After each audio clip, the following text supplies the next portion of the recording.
Peter Drucker, what do we call Peter Drucker? The godfather of modern management theory.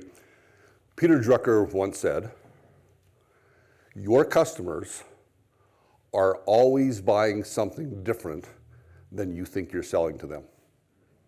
I'll do it again. Your customers are always buying something different than you think you're selling to them. In fact, the output of any enterprise is really just the means by which individual customers drive value towards some other end. The means towards an end. And it's that construct that really is the context in which I want to challenge you to the question, what business are you really in? And we're going to address that in two ways. First, I'm going to share the foundational model from my book, The Experience Economy.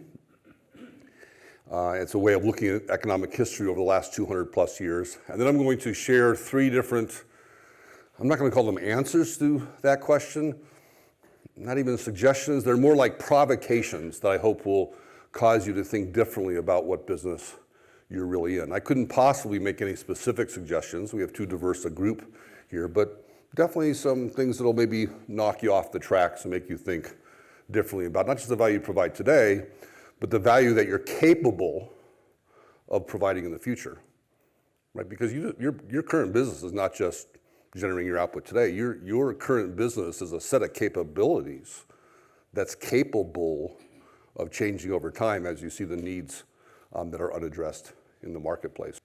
All right, I'm going to walk through this just visually. If you go back 200 years ago, nearly everybody lived or worked on farms extracting commodities. Now, there was also mining, like in this town, animal, vegetable, mineral, but predominantly agriculture. And the extracting of this natural stuff, commodities, became the basis of the agrarian economy. And once extracted, stored in bulk. And key characteristic of commodities, they're fungible. Sort of an obscure English word. It's like an old 7th grade vocabulary word, fungible. It means identical in characteristics and substance. A ton of iron ore is a ton of iron ore is a ton of iron ore. You cannot differentiate a commodity. It is what it is. And that's how people were employed. But then we automated that work, and people left the farm to go to the factory, where the making of tangible things, goods, became the basis of the industrial economy. Until eventually a majority of people worked in manufacturing, tangible things, once manufactured, placed into inventory, right? And that employed most people. But then we automated that work, and people left the factory to go into the service arena, where the delivery of intangible activities became the basis of the service economy. In fact, I'm an economist by training, because we're talking about tangible goods, intangible services. Economists have a joke to talk about the difference between goods and services. Doesn't get much better than this for economist humor, by the way. What they say, if you take an economic offering and if you drop it on your foot, if it hurts, it's a good. If it doesn't hurt, it's a service.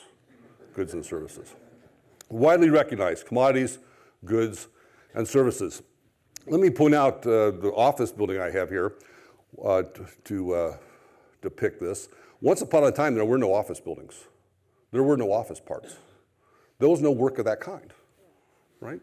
But today, not just today, it was actually in this country, in the 1950s, when for the first time a majority of people worked in services, right? Today, well over 50% of gross domestic product, not just in the United States, but in most advanced countries, lies in services. Let's pause for a moment and do a little bit of statistics. Any guesses on what percentage of the US population today works in agriculture? 2 to 3%. Yet we extract more commodities than ever in human history. That's the forces of automation and productivity. What percentage of US population works in manufacturing? 9 or 10%. Yet we make more physical goods than ever in human history. Forces of automation and productivity. We wrote a book in 1999, right? Don't hold that against me, by the way, because we wrote a book about an enduring, a fundamental shift in the very fabric of advanced economies, right? We're automating services today with the full force with which we previously automated the agrarian and the industrial economy. And we wrote way back in 1999, right? We anticipated the shift to an experienced economy. So not just natural stuff, not just physical things, not just intangible activities, but the buying and selling, the commercial activity of people paying to spend time in some place or event. I have Las Vegas pictured because Las Vegas is really the epicenter of the experience economy. Right? We knew it at the time we wrote the book. We argued that everything in Las Vegas is being exported. By the time we wrote our book in 1999, there were no escape rooms, there were no rage rooms, there were no Himalayan salt rooms, there was no Tough Mudder, there was no Top Golf. I could go on and on and on. There was no Tugboat Institute Summit. Right? There was no American Girl Place. There was no Build-A-Bear. I could go on and on. Explosion of experiences. Right? Let's just pick one industry to illustrate what has happened.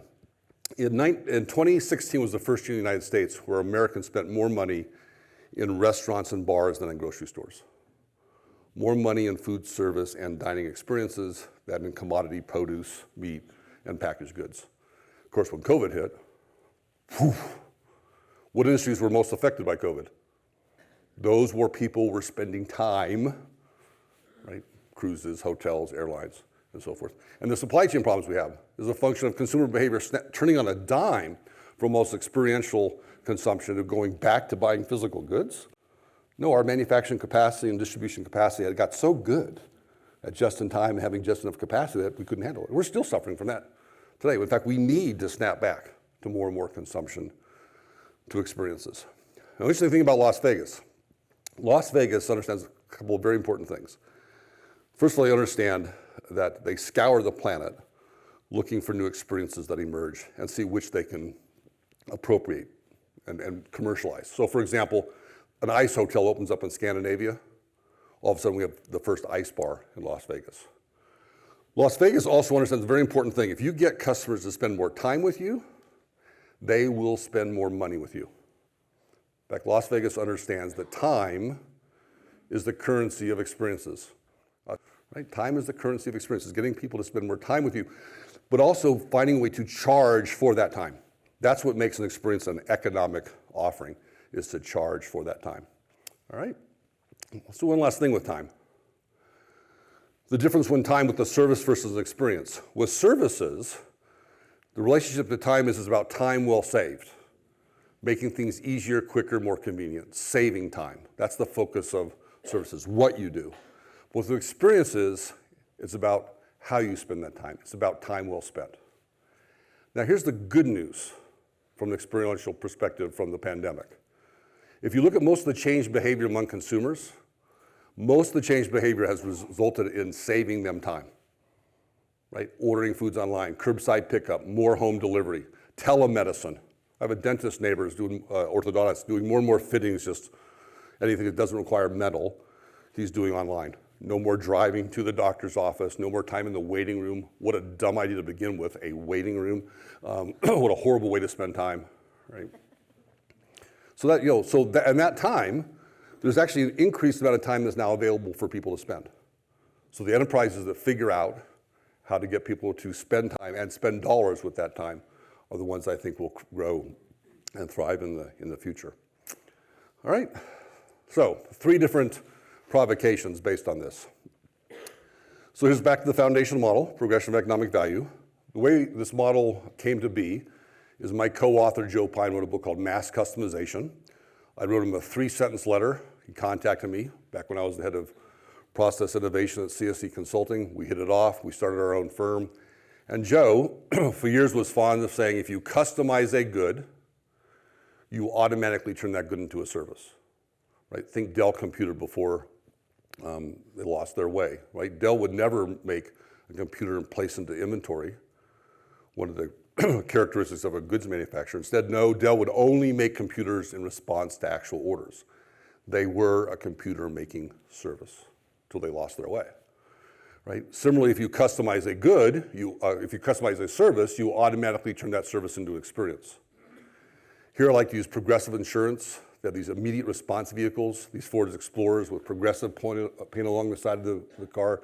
And the cities they serve, they would literally tour cities waiting for accidents to happen. Do point of accident customization, claims resolution right there on the spot. An inherently negative moment in your life, they turn into a positive experience. Quick anecdote on Progressive. I've shared the example for years. And after a talk one time, a woman came, I could see her making a beeline right for me from the back of the hall. And she's huffing and puffing. She's like, Jim, I have to tell you, I didn't used to be insured by Progressive until I was hit by somebody who was. And I saw they got it. Meanwhile, I'm spending weeks trying to get my claim resolved when they're on the spot, sometimes even cut a check. So customize a good, automatically get a service. Customize a service, automatically get an experience. So this suggests the first possibility for answering the question, what business are you really in? And that's waste reduction. Oh, wait a second. How do we get from customization to waste reduction? Well, I want to give you a new metric. The new metric I want to give you, I want to contrast to customer satisfaction. We all know customer satisfaction. We're all concerned about having satisfied customers, and we should be. Let's do a definition of customer satisfaction from J.D. Power, the official, experts on customer satisfaction. And you do know their business model, yes?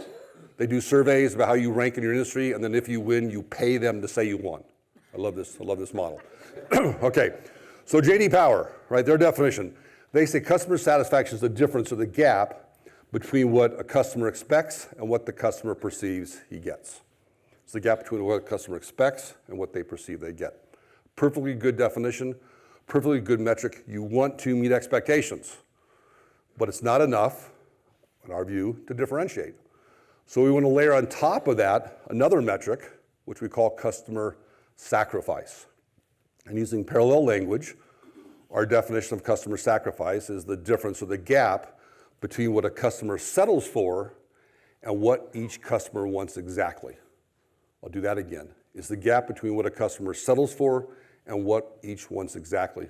I call this the most powerful but neglected idea in all of our work. This idea of your customers are sacrificing. They are settling for something other than they want exactly. And the reason is because we, we still have a mass production mindset. In our heart of hearts, we want to do it one best way for everyone. Let me depict that with this graphic. We can plot the number of customers that want to respond to some different level of benefit for any one dimension of your offering, right? Just any one dimension. And we'll usually get some kind of bell curve.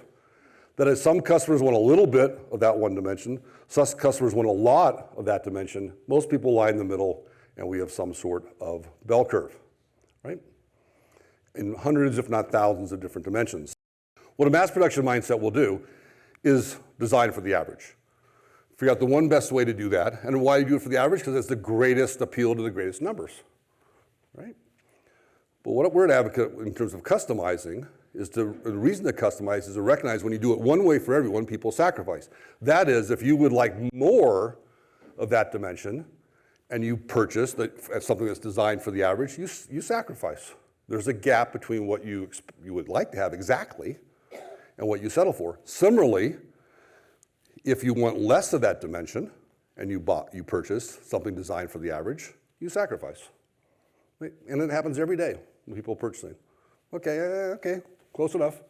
Every time someone purchases a mass-produced good or service, they buy with that a bundle of sacrifice, dimensions in which they're settling for something other than they want exactly. All right? So, get the concept? Now, there's something very interesting about the left-hand side of that curve, and that it's all waste. Anytime you expend any effort or consume any resource that any one customer does not want, wasteful.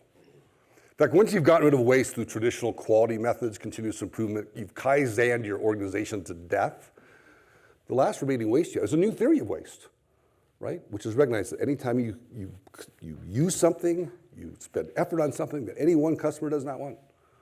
In fact, the term individual customer is a redundancy. I shouldn't have to say individual customer. I only have to qualify customer with individual because we don't treat them like individual customers. We treat them like some aggregation or some average. So waste reduction, one possibility. By the way, you can't customize everything for everyone. You'll go broke doing that. But to identify what dimension of your offering, if it were to be customized, would not only create greater value for your customers, but would simultaneously be the path towards waste reduction. Right? John Kay wrote a wonderful book called Obliquity, how our best results are often achieved indirectly, rather than being sustainable and friendly to the environment. Put that on the shelf. Go customize. Reduce sacrifice, and as a byproduct, you'll use less of the Earth's resources, right? So customization, waste reduction, possibly a provocation for you to think differently about your business. Back to our progression of economic value. All right, the way this whole model was conceived was through customization. Customize a good, get a service. Customize a service, get an experience. Well, similarly, what happens when you customize an experience? In our view, and it's the last 2 chapters of the book, you get a transformation. We're not just talking about the buying and selling of stuff or things or activities or time or memorable events with an experience. Rather, transformation is the buying and selling of change. It's charging for demonstrated outcomes. Now, many things that we do, many experiences can be transformational. I think membership to this organization for many of you is transformational. But I'm talking about transformation as a noun. And I'm talking about putting a price tag on it, charging explicitly for the change. And in many cases, as the means to actually have the change accomplished. 3 examples. And my second provocation for what business you're really in, which is transformations. 3 examples. First, we have golfers. I know some of you went out and golfed, right? Taking a lesson. You're paying for time. You're paying for that educational experience. I don't know, $60 an hour, $70 an hour for the experience, for the time with the golf pro. But what do you want to derive from that? Become a better player. That can be charged for explicitly. In fact, with golf, it's nice because we have a measure for that called a handicap. Where's the golf pro that explicitly charges for handicap reduction? You don't get paid until my game gets better. Why does it not happen? Oh, because I'd have to behave differently. You bet. Not just do the 1-hour lesson. You might have to actually play around. You might have a whole portfolio of experiences, videos to watch, hand and eye coordination exercises. Just do more to affect the change. Right? Now, many people derive the change based on the experience, but many people don't. Let's do our second example, fitness centers. Good grief. Of all the associations I met with, the Sports and Racket Club Association, or whatever it is, highest customer churn I've ever encountered, right? More former customers than current customers. Because you pay your monthly fee, but you don't derive that which you want, which is weight loss. We can charge explicitly for the weight loss. Don't pay me per month like a subscription until you achieve and sustain that weight loss. Finally, third example, higher education. I'm now a full-time professor. Some statistics. In the United States, do you know what percentage of students that matriculate in college and universities in this country graduate within 6 years? 53%. Right? 53. If you do graduate, this is from the Obama administration Department of Education, if you do graduate, you know what percentage of students who graduate are in a job that requires a college education? 44%. It's crazy, right? Because they're getting the time. Oh, okay, had a good time for about 4 to 5 or 6 years, right? But not getting what you want, right? Which points us to the last thing. It would be in the human performance business, right? What if colleges only charged part or all of tuition upon graduation? What if they charge part or all only upon actual placement in the field you want to work, right? And maybe you can get into human performance. Given how bad this is, right? Stan Davis wrote a book called Monster Under the Bed where he articulated that education was once the domain of the church, then of the state, and perhaps the domain of business. The book was way ahead of its time, right? Recently wrote an article, I'll end with this. The link is here if you want to get it, but we wrote an article for Duke Corporate Education's new publication called Dialogue, Employment as Transformation. And we outlined 5 different possibilities that might challenge the paradigm of employment at will. Basically arguing that instead of the way we just hire and fire, we need to contract differently on the front end. Okay, I'll do this very quickly because my time is up. But Elevate Up, which is a much more upfront conversation about career paths and where you want to go, diagnostic of skills, portfolio of experiences and assignments, and then follow through. Place Into, here I'll do this real quickly. Could companies have partnerships with larger enterprises? Let's say a chain of 10 restaurants, right, who don't have enough to promote enough people. They partner with Darden Restaurant System. There's hundreds, if not thousands of locations because if you people only usually stay for 2 years. If you have a 4-year program, you've doubled your retention rate and then go place them in other companies. So different kind of relationship that way.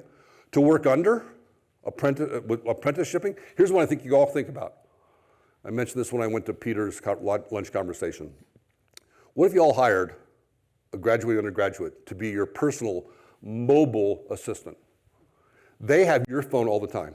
They answer all your calls. They do all your texts. They do all your social media, all of it. That's the best job you could possibly have upon graduation, is to work for one of you, right? And the best and the brightest could come in that capacity. Start over, right? Start